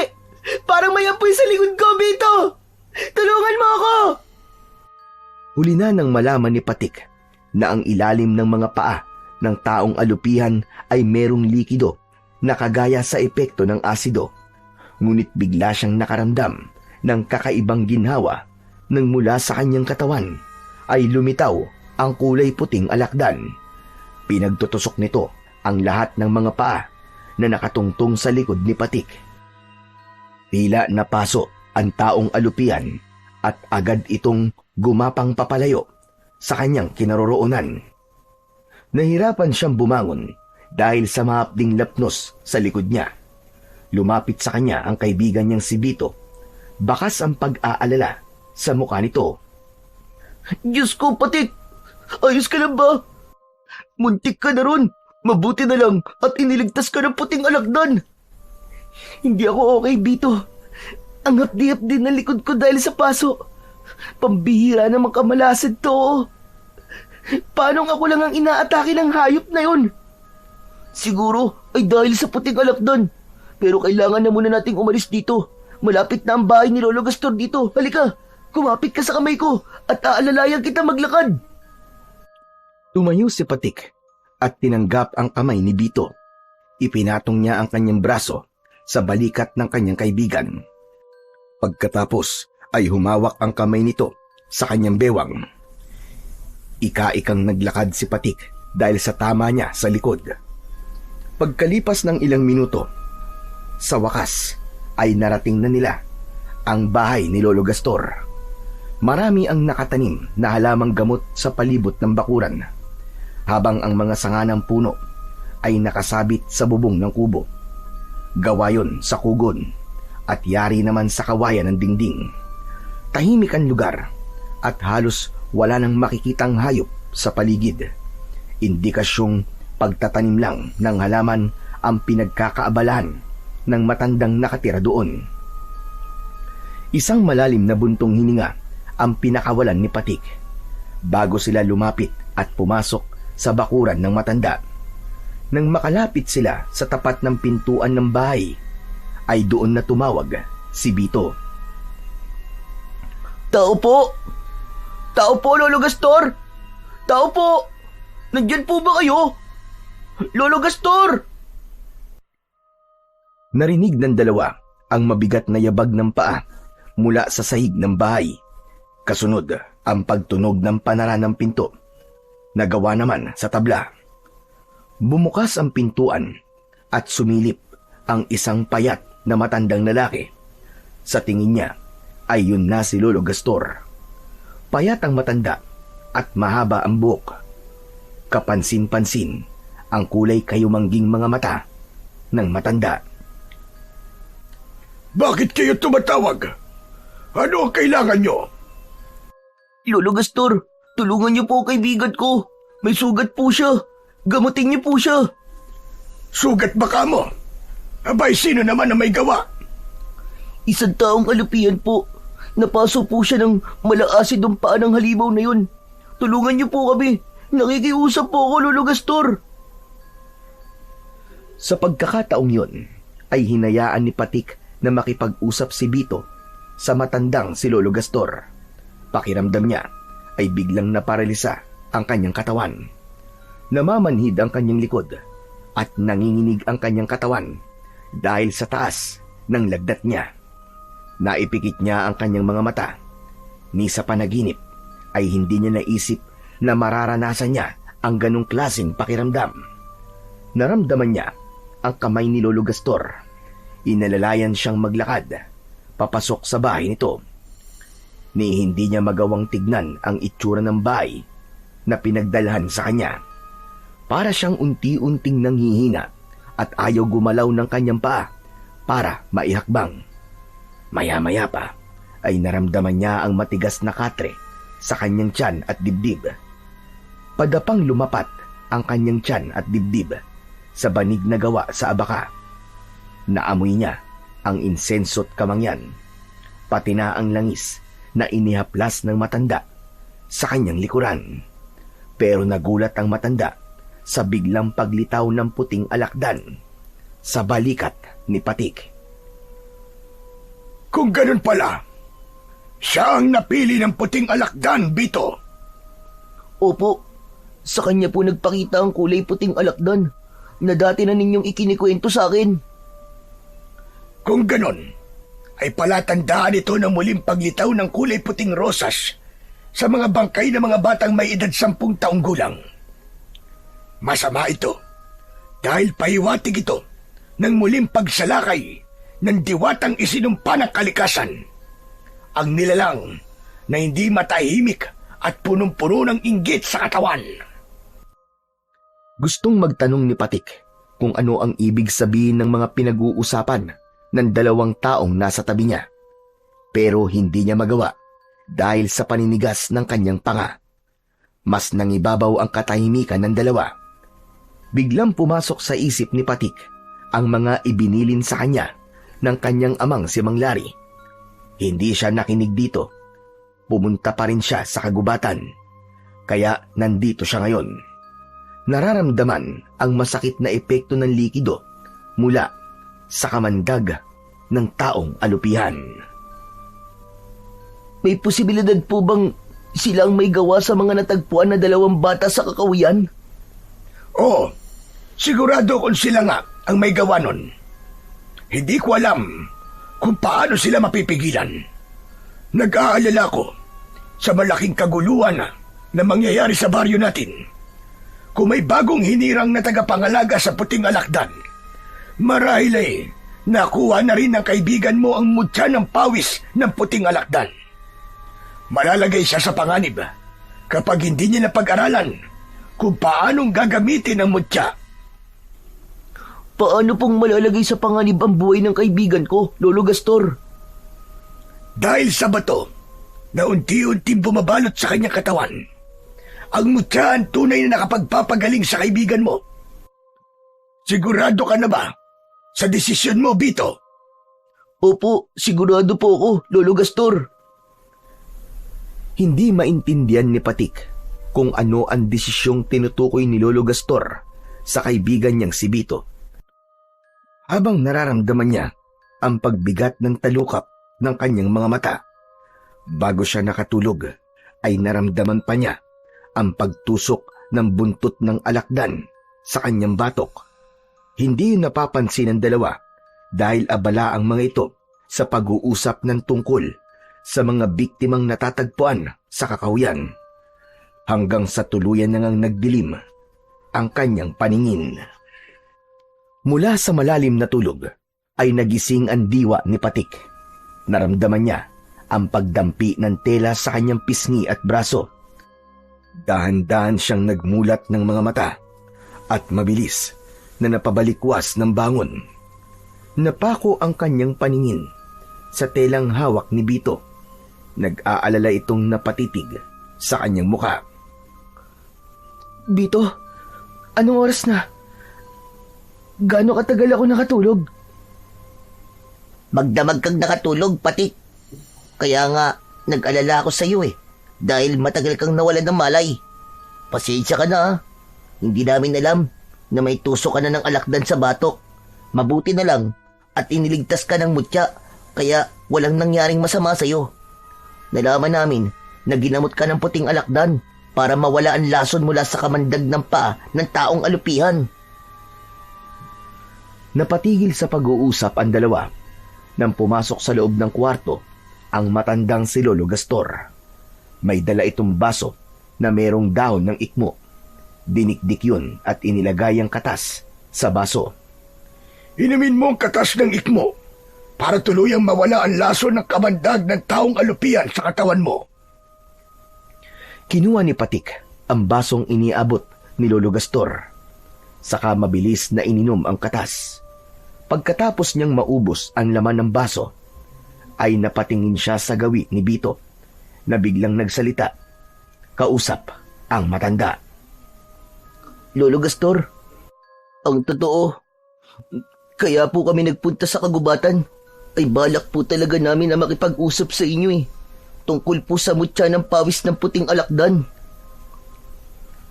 Alam kong yun talaga ang sadya niyo sa akin, kaya kayo na parito. Pero delikado ang ginawa niyong dalawa. Maaari kayong mapahamak. Mortal na magkaaway ang alakdan at alupian. Kaya sa oras na magkita ang mga ito, ay magkakaroon talaga ng matinding sagupaan. Pwedeng sa bahay na lang alagaan ang alakdan. Basta't ang mahalaga, palagi mong dala ang mutya. Yun po pala ang dahilan kung bakit ako lang po ang sinugod ng taong alupian. Hindi po ako makapaniwala na merong ganong nilalang sa baryo natin. Matagal nang namiminsala ang taong alupian sa baryo. Hindi lamang siya natsitsempuan dahil sa taong pumoprotekta sa kanya. Ano po? Ang ibig niyo po sabihin ay merong nag-aalaga sa taong alupian? Tama ka. Ang tawag sa kanya ay sigbinan. Isang nilalang na may kakayahang magpasunod ng mga halimaw. Kaya niyang utusan ng halimaw sa pamamagitan ng hawak niyang tridente. Kung tutusin, ang taong alupian ay walang iniwan sa aswang na sigbin. May oras din siyang natutulog sa lumang tapayan at lumalabas lang kapag nagugutom o inuutusan ng taong nag-aalaga sa kanya. Kahit na anong sabihin niyo po, Lolo Gastor, pareho lamang silang halimaw. Ang dapat sa kanila ay mamatay. Hindi ko po hahayaan na patayin niya ang kaibigan ko. Teka, sandali lang, Bito. Kanina ko pa napapansin na parang matindi ang galit mo sa taong alupihan. Dahil mga halimaw sila, Patik. Pumatay sila ng maraming tao at nabubuhay sa dugo ng tao. Sinong hindi magagalit sa kanilang ginagawa? Sige nga, pati ikaw, binalak ka rin niyang patayin. Huminahon ka muna, Bito. Baka kung saan kadalhin ang galit mo na yan. Bawat pagkakamali ay merong dahilan. Kaya wag mo muna silang husgahan batay sa kanilang anyo. Alip, alamin mo muna kung bakit sila nagkakaganon. Tila may laman ang sinabi ni Lolo Gastor habang nakatingin ito kay Bito. Sa isip ni Patik ay nararamdaman niyang merong hindi sinasabi sa kanya ang kaibigan. Tumayo si Bito at nagpaalam na lalabas muna ng bahay. Ramdam na ramdam niya ang galit sa boses ng kanyang kaibigan kanina. Napatingin siya sa gawi ni Lolo Gastor. Kinuha nito ang basong walang laman sa kamay ni Patik. Sige na, Patik. Magpahinga ka na muna. Kapag maganda na ang pakiramdam mo, ay sumama ka na kay Bito para umuwi. Siguradong nag-aalala na sa inyo mga magulang nyo. Maraming salamat po sa tulong nyo, Lolo Gastor. Ingatan mo ang puting alakdan at ang mutyang nasa bulsa mo. Yan ang malakas na kapangyarihan. Natatalo sa sigbinan na nag-aalaga sa taong alupian. Mag-iingat ka. Huwag maliitin ang kakayahan ng dalawang nilalang. Dahil sa oras na matalo ka ng kanyang kapangyarihan, kahit ang puting alakdan na matagal mo nang inaalagaan ay maaaring gamitin niya para patayin ka. Tandaan mong makamandag din ang taong alupian at may itim na kapangyarihan ang kalaban mo. Pero Lolo Gastor, paano ko po matatalo ang mga aswang na yun? Ang puting rosas na madalas niyang dala, kailangan mapasa kamay mo at durugin ng mutyang nasa bulsa mo. Ngunit ang bulaklak na ito ay palaging hawak ng sigbinan. Hindi yun nalalanta at nandoon ang kanyang kahinaan.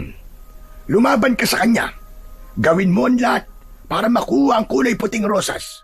Dahil yun din ang ginagamit niya para manghipnotismo at manggayuma sa taong gusto niyang gawing alipin. Saka lang nagpaalam ang matanda at lumabas ito sa pintuan ng silid. Isang malalim na buntong hininga ang pinakawalan ni Patik. Pinagmasdan niya ang natutulog na puting alakdan sa kanyang tabi. Muli niyang kinuha ang puting bato sa kanyang bulsa at hinawakan ang kanyang tirador. Naisip niya na ano kayang mangyayari kung ang mutya ang ibala niya sa tirador. Merong kayang epekto ang mutyang to sa aswang na yun? Bakit kaya kailangan ko pang makuha ang puting rosas ng aswang? Ano kaya ang dahilan at simbolo ng rosas ng aswang? Dahil para sa akin, ang simbolo ng puting rosas ay dalisay na pag-ibig at kalinisan. Pero sa aswang na sigbinan, ang rosas ay may ibang kahulugan. Nahulog sa malalim na pag-iisip si Patik habang nakaupo sa katre. Maya-maya pa ay nakarinig siya ng yabag ng mga paa. Nakita niya si Bito at lumapit ito sa kanya. Bakas ang pag-aalala sa mga mata nito dahil alam nilang sa kanilang pag-uwi ay haharapin nila ang galit ng kanilang mga ama. Kailangan na nating umuwi sa bahay. Paniguradong nag-aalala na si Mang Larry. Pero ikaw, Bito, paano ka? Sanay na ako sa bugbog at palo ni tatay. Kaya wag mo na akong alalahanin. Ang ikinakatakot ko lang ay baka madamay na naman kayo sa galit ng tatay ko. Ano kaya, Bito, kung wag ka na lang munang umuwi sa inyo? Total naman hindi naman siya nag-aalala sa'yo Baka nga matuwa pa yun kapag nawala ka Patik, kahit ganun si tatay, hindi ko kayang gawin ang sinasabi mo sa kanya. Umaasa pa rin akong magbabago si tatay, kahit hindi niya ako kadugo. Isang malalim na buntong hininga ang pinakawalan ni Patik bago siya tumayo at kinuha ang alakdan. Kasunod ang pagkuha niya sa tirador at isinuot niya yon sa kanyang leeg. Paglabas nila ng kwarto ay nadatnan nila ang matanda na nagtatanim ng mga halamang gamot. Tumayo si Lolo Gastor nang maramdaman ito ang presensya nila. O ano? Ngayon na ba ang alis nyo? Opo, Lolo Gastor. Marami pong salamat sa tulong niyo sa amin, ha? Ako rin po, Lolo Gastor. Nagpapasalamat din po ko sa panggagamot niyo po sa sugat ko. Hindi ako ang gumamot sa likod mo, Patik, kundi ang alaga mong alakdan. Maswerte ka at napunta yan sa'yo. O hala, sige na. Umalis na kayo. Dito na kayo dumaan sa likod ng bahay ko para siguradong ligtas kayong makakauwi sa bahay nyo. Itinuro ng matanda ang malinis na daan papunta sa kakahuyan. Sadyang daan yon para sa mga taong pumupunta sa bahay ng matanda para magpagamot. Mabilis ang kanilang paglalakad na tinahak ang daan pauwi sa kanilang bahay. Pagkalipas ng 1 oras ay narating nila ang kanilang bahay. Naunang umuwi si Bito, panghuli naman si Patik na nag-aalala kung papasok ba o hindi sa bahay nila. Nagulat na lamang siya nang biglang may humablot sa kanyang braso. Itinulak siya nito at bumagsak siya sa lupa. Naramdaman niyang nahulog ang kulay puting alakdan mula sa kanyang balikat. Napatukod ang kanyang kamay sa lupa at nagtatakang napatingin sa madalim na anyo ni Mang Lito. Sandali lang po, Mang Lito. Bakit po ba kayo nananakit? Magpasalamat pa nga po kayo at iniligtas ko ang anak nyo sa kalupitan nyo. Hindi na po talaga makataong pagpaparusa nyo kay Bito. Para kayong hindi tao sa ginagawa nyo sa kaibigan ko. Sayang ang pagmamahal niya sa inyo. Hindi pinakinggan ni Mang Lito ang sinabi sa kanya ni Patik. Dinuro siya nito sa muka. Halos magwala ito sa galit habang hinahanap ang anak. Nang dahil sa malakas na boses ni Mang Lito, ay narinig yun ng kanyang ama na si Mang Larry. Mula sa bintana ng silid nito ay tumalon ng kanyang ama at sumugod sa kinaroroonan ni Mang Lito. Magkakasunod na suntok ang dumapo sa muka ni Mang Lito. Bumagsak ito sa lupa habang nagmumura sa galit. Hindi pa nasiyahan ang kanyang ama. Umibabaw ito sa tiyan ni Mang Lito. Pinaulanan ulit ito ng suntok ang muka ni Mang Lito na nagpupumilit bumangon para makawala sa galit na si Mang Lari. Ngayon lang nakita ni Patik na nagalit ng ganun ang kanyang ama. Kaya tumayo siya at lumapit sa kanyang ama para pigilan ito sa pambubugbog nito kay Mang Lito. Tay! Tama na po! Tama na, Tay! Baka mapatay niyo po si Mang Lito! Bitiwan mo ako! Papatayin ko talaga ang hayop na to! Baka talaga kaya niya saktan! Ngayon, sige! Lumabang ka sa aking hayop ka! Papatayin kita! Tama na po, Tay! Pakawalan niyo na po si Mang Lito! Tay, tama na po! Nakikiusap ako! Saka lang tumigil sa pagsuntok si Mang Lari sa nakahigang si Mang Lito.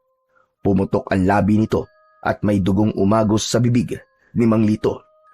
Humihingal sa galit si Mang Lari bago ito tumayo, habang si Mang Lito naman ay mabilis na bumangon at tumakbo papunta sa kakahuyan. Bumaling sa kanya si Mang Lari at galit na galit itong hinawakan siya sa braso.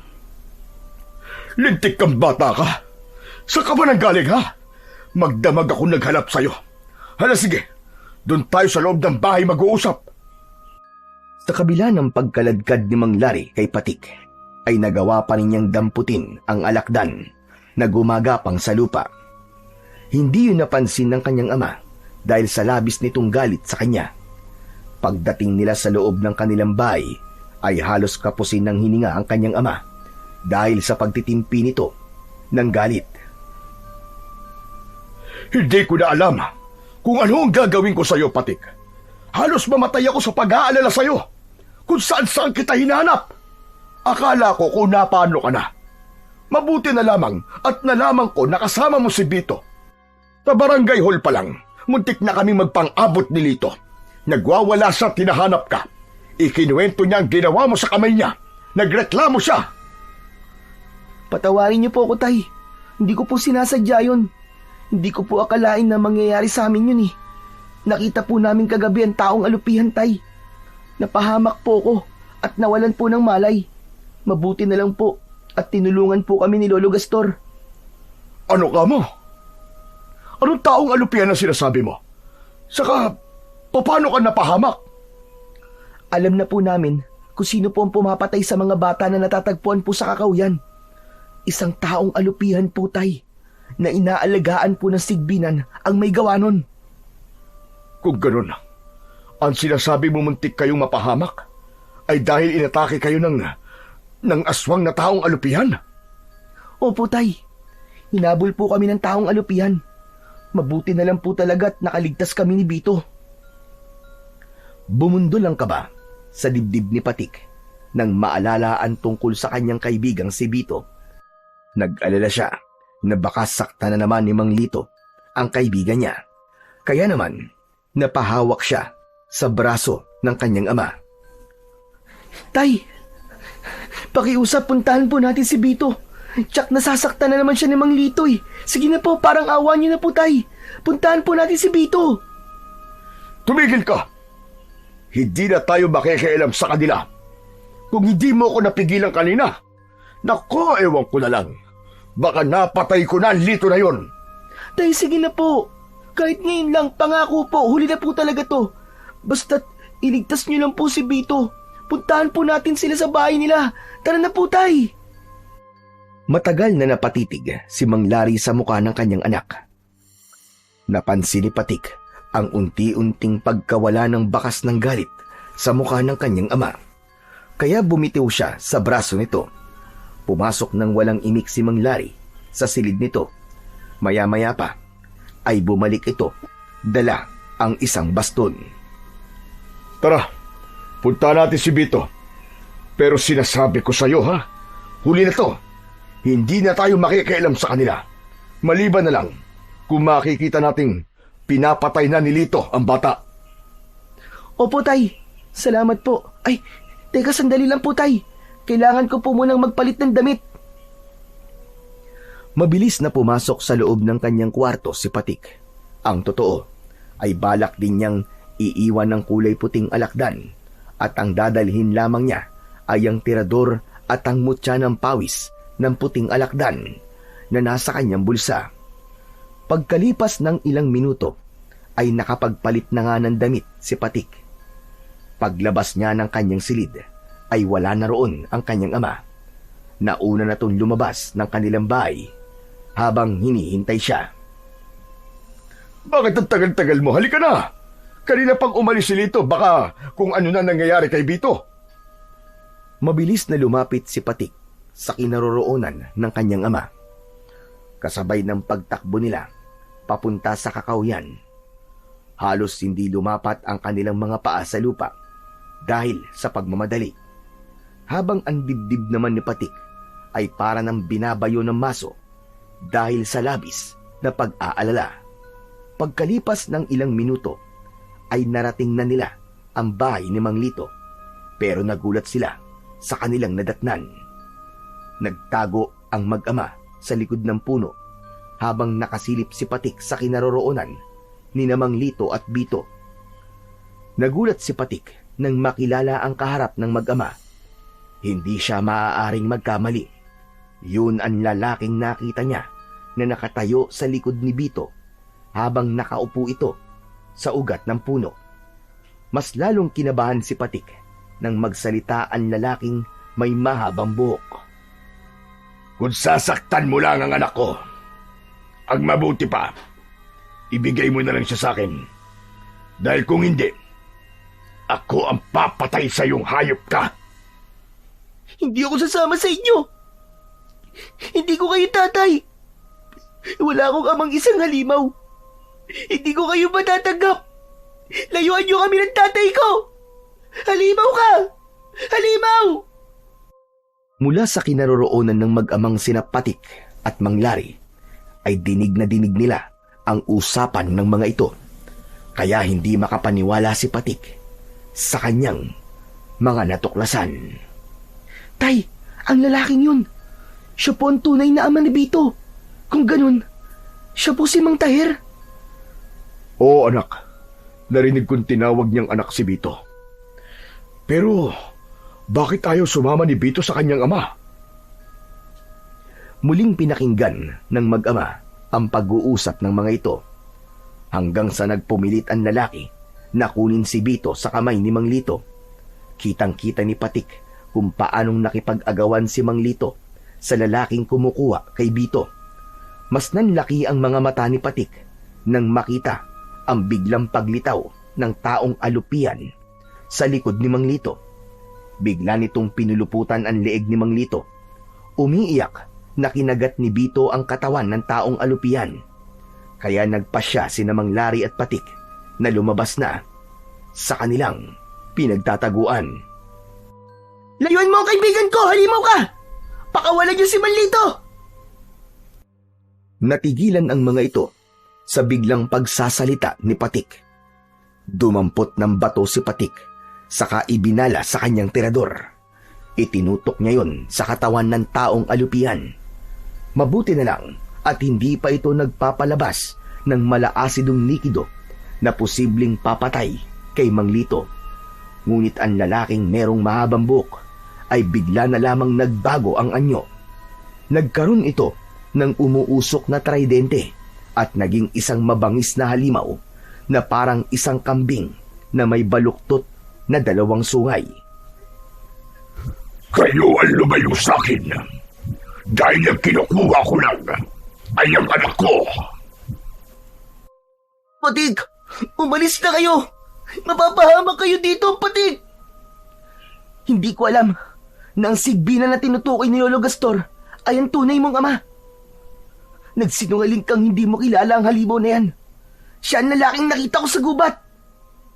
Patik, paano ko sasabihin sa iyo ang buong katotohanan na silang dalawa ang totoo kong mga magulang? Kung ako mismo hindi ko sila matanggap, ikaw pa kaya na muntik ng mga libang buhay na dahil sa kanila? Hindi ako masama. At lalong hindi ko matatanggap na anak ako ng isang aswang. Ano ka mo? Hindi mo kami matatanggap. Akala mo ba ay bukal din sa loob ko na kunin kita? Nagkakamali ka. Gagamitin lang kita para mapasunod ko ang nanay mong si Esther. Hindi na siya nakikinig sa akin. Nalalampanan na niya ang kapangyarihan ko. Lumingon si Patik sa kinaroroonan ni Mang Lito at ng taong alupihan. Nakita niyang hindi totoong mahigpit ang pagkakasakal ng aswang sa leeg ng nakilalang ama ni Bito. Kaya malinaw sa kanya na ang totoong kalaban ay ang sigbinan na kaharap nila ni Mang Lari. Hindi siya makapaniwala na ang nanay ni Bito ay ang taong alupian na humabol sa kanila sa kagubatan. Kaya pala, hindi nito sinaktan si Bito. Pakawalan niyo si Tatay Lito. Hindi ako sasama sa inyo.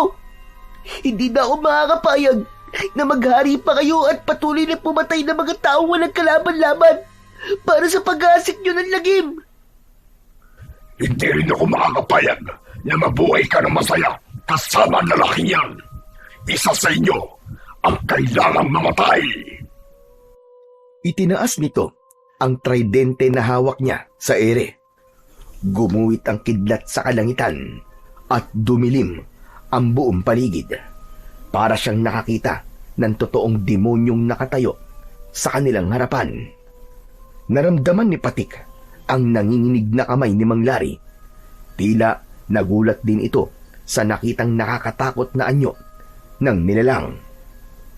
Itinutok ni Patik ang kanyang tirador sa muka ng halimaw, kasabay ng nararamdaman niyang pag-iinit ng mutya sa loob ng kanyang bulsa. Binitiwan niya ang goma ng tirador. Naiwasan ng nilalang ang unang pag-atake ni Patik. Habang si Mang Lito naman ay tinulungan ni Bito para makatakas sa pagkakapulupot ng taong alupian sa leeg nito. Bakas sa muka ng halimaw na napipilitan lang ito sa ginagawa. Alam na ngayon ni Patik kung ano ang ibig sabihin ng kulay puting rosas na natatagpuan sa katawan ng biktima ng aswang.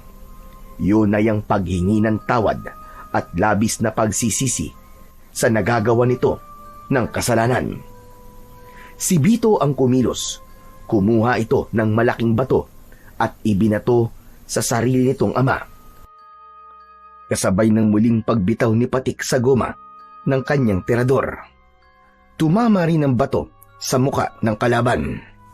Kaya naman, bumagsak ito sa lupa, ngunit muling nakabangon. Si Mang Lari naman ay agad na lumapit kay Mang Lito at iwinasiwas ang itak sa muka ng taong alupihan. Anak! Tumakas na kayo ni Bito! Bilisan nyo! Kami na ni Lito ang lalaban sa kanila! Bilisan nyo! Wag! Wag niyong ilayo ang anak ko! Tumigil ka! Wala akong ama na halimaw at masahol pa sa demonyo na katulad nyo. Nag-iisa lang ang tatay ko at yun ay si Tatay Lito. Kahit hindi niya ako minahal, mahal ko siya bilang tunay kong ama dahil inilagaan niya ako at hindi niya ako iniwan.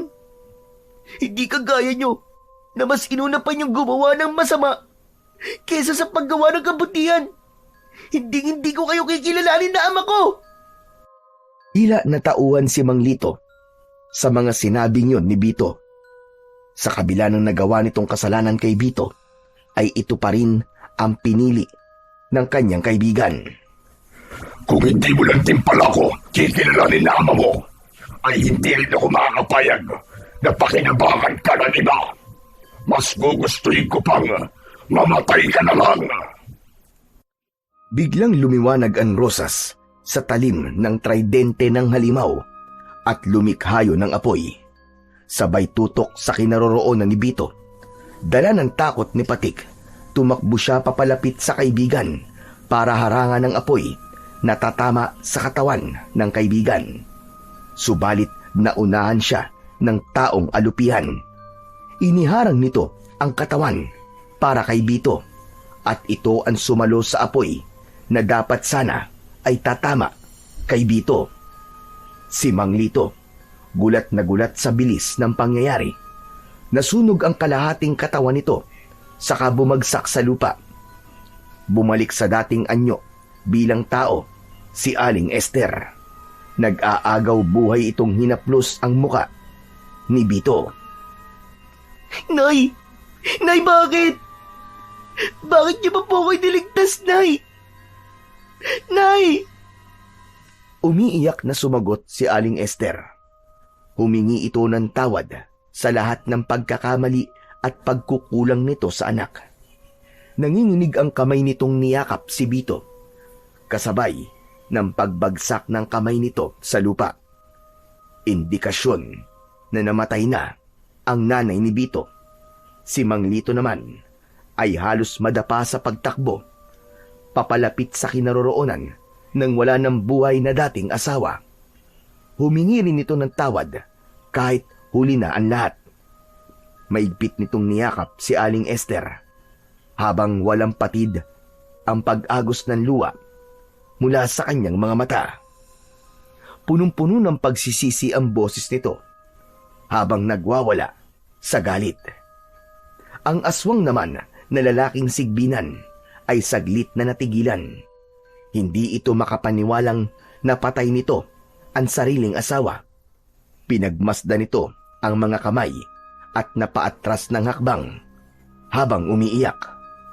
Tumayo ang batang si Bito at galit na inagaw ang itak sa kamay ni Mang Lari. Sumugod ang kanyang kaibigan na si Bito sa kinaroroonan ng ama nitong aswang. Isang malakas na pagtaga ang ginawa nito at tumama yun sa kamay ng kalaban. Ngunit hindi nito ininda ang sakit. Sa halip, gumanti ito kay Bito. Inihampas nito sa ulo ni Bito ang hawakan ng tridente. Akma na sanang tutuluyang patayin ng aswang na sigbinan si Bito. Ngunit biglang nagpakawala ng bato mula sa tirador si Patik. Magkakasunod na tumama ang mga batong yun sa dibdib ng kalaban. Napaatras ito at nakita niyang hinila ni Mang Lari si Bito papalayo sa halimaw. Habang ang maririnig na ingay ay ang malakas na iyak ni Mang Lito habang yakap pa rin ang dating asawa. Kayo ang dahilan kung bakit namatay si Esther. Hindi ko akalain na mananaig ang pagmamahal niya sa inyo nito. Hindi ako hihingi ng tawad sapagkat hindi ko pinagsisisihan ang pagpatay sa lahat ng mga kabataan sa lugar na ito. Walang makakaranas na maging ama. Isang bagay na ipinagkait sa akin. Ang totoo, naiingit ako dahil sila ay merong anak na katulad ninyo. Samantalang ako, pinagkaitan ako ng Diyos nyo na mabigyan ng anak. Anong ibig niyo sabihin, Mang Taher? Baog ako at hindi kailanman magkakaroon ng anak sa isang babae. Ngunit marunong din akong magmahal. Isa lamang akong gahaman sa pagmamahal. Kaya kung hindi ko makukuha si Bito, ay mabuti pang sa iba ko na lang hahanapin ng pagkakataon ko para maging isang ama. Kahit hindi ko sila kadugo. Sinungaling! Kung totoong hangad mo lang na maging isang mabuting ama, hindi mo kailangan gumamit ng itim na kapangyarihan para ikulong ang isang tao sa katawan ng isang halimaw. Kung ganun, ay hindi mo totoong anak si Bito. Gagamitin mo lang siya sa paggasik mo ng lagim. Wala kang kasing sama. Marami ka nang napapatay. Kaya hindi ko hahayaan na mabuhay ka pa. Ako mismo ang papatay sa'yo. Tama ka. Hindi ko nga anak si Bito. Ginamit ko lang siya para ikulong si Esther sa gayuma at hipnotismo. Ang baliw niyang asawang si Lito, walang kaalam-alam na ang batang araw-araw niyang pinaparusahan ay totoo niyang anak. Kahit na kailan ay walang ibang nakasiping na lalaki si Esther maliban sa aming dalawa. At sigurado ko na ang pagiging bawg ko ang patunay na hindi ko talaga anak si Bito. Ano? Masaya ba ang mapait na sinapit ng mahingong si Esther? Dala ng matinding galit ni Mang Lito, inagaw nito ang itak sa kamay ni Bito at ito mismo ang sumugod sa kinaroroonan ng aswang na sigbinan.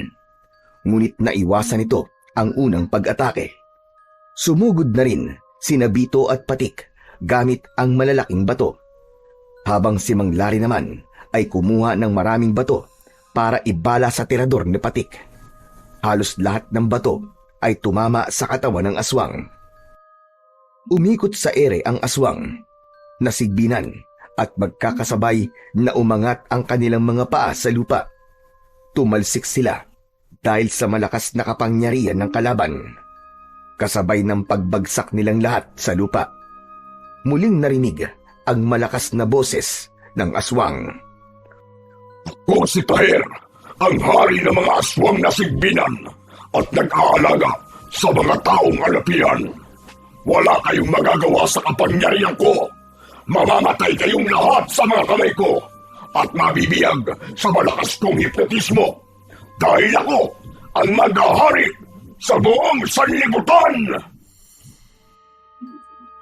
Mula sa pagkakahiga sa lupa, ay pinilit ni Patik na tumayo. Humarap siya sa kalaban na inaakala niya ay matatalo niya kagad. Tila hindi ito nasasaktan sa tumatamang bato mula sa kanyang tirador. Naramdaman niyang lumapit sa kanya si Mang Lari. Ganon din si Mang Lito na lumapit kay Bito. Niyakap nito ng mahigpit si Bito at umiiyak habang humihingi ng tawad.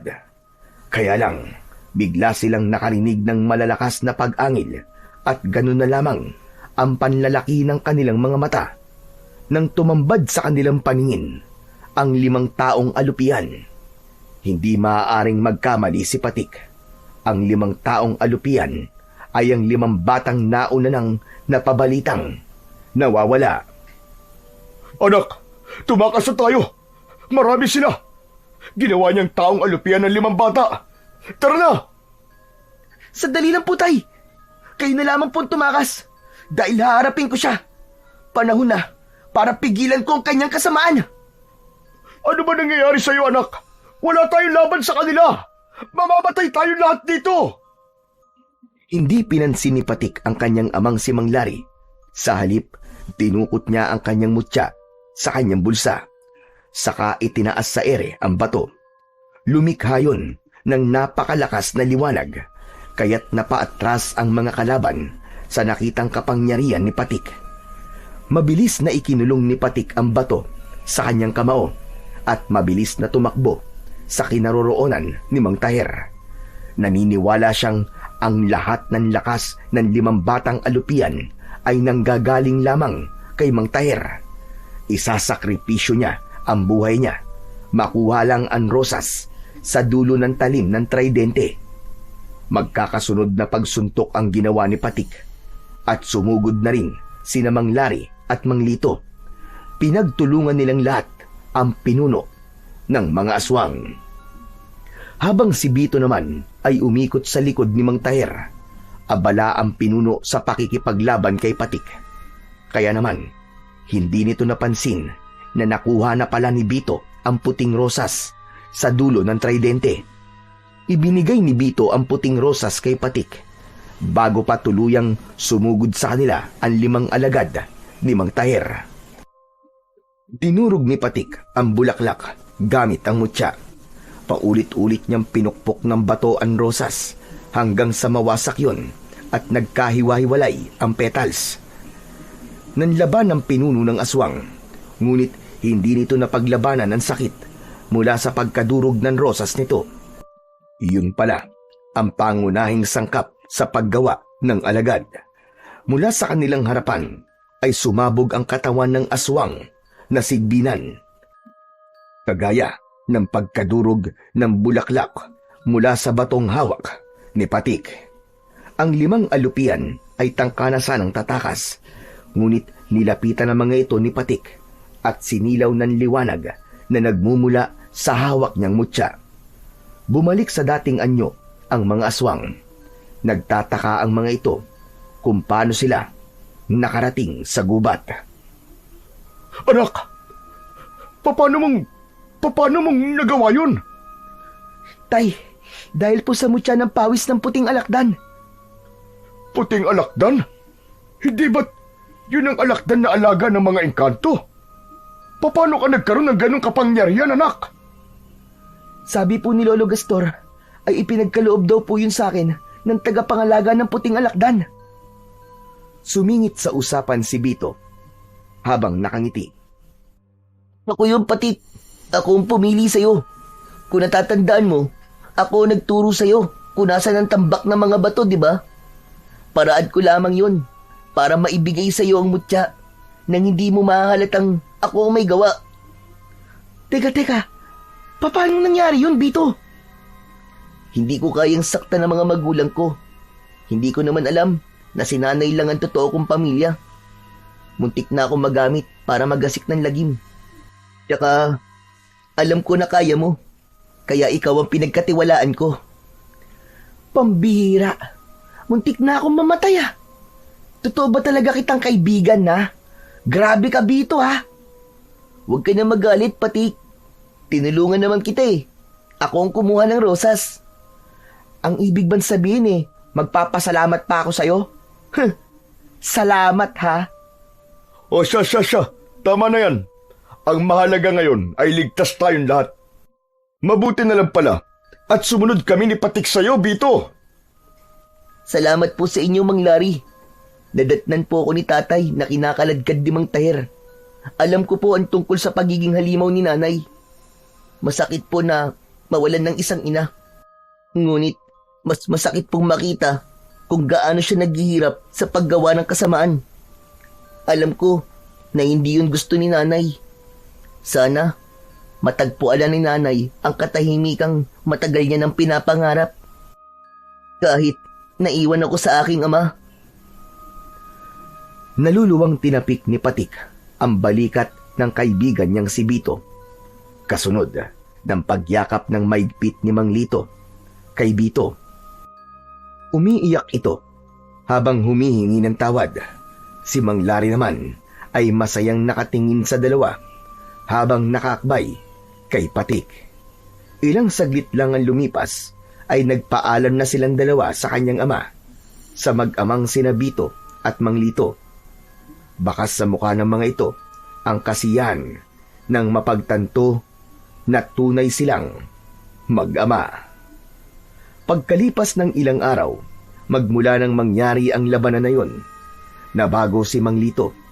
Naging mapagmahal na ama na ito at madalas ay kasama ni Mang Larry sa pagtambay sa kanilang bahay. Habang silang dalawa naman ni Bito ay palaging magkasama, kasama ng alaga nilang puting alakdan. Paminsan-minsan ay bumibisita sila sa bahay ni Lolo Gastor sa gitna ng kagubatan. Simula rin ng araw na yon ay hindi na sila gumamit ng tirador at hindi na rin sila nanguhuli ng mga ibon. Bagkus ay tumulong pa sila sa pangangalaga ng kalikasan at pagtuturo sa mga kapwa nila bata kung paano po protekta ng kalikasan at ang mga buhay na kumakanlong dito. Hindi rin sila nagpakampante. Patuloy silang nakikiramdam at nagroronda tuwing gabi kasama ang kanika nilang ama na si Mang Larry at Mang Lito. Kasama rin ang mga kalalakihan sa kanilang baryo. Sama-sama nilang poprotektahan ang kapayapaan at katahimikan na tinatamasa ng kanilang baryo laban sa mga kampon ng kasamaan na susubok muling magasik ng lagim sa kanilang lugar. Ngunit naniniwala silang lahat na hanggat nagtutulungan at nagkakaisa sila at nangingibabaw ang pagmamahal nila sa kanilang pamilya, ay walang kahit na anong puwersa ng kasamaan ang makakatalo sa kapangyarihan ng pagmamahal at katarungan.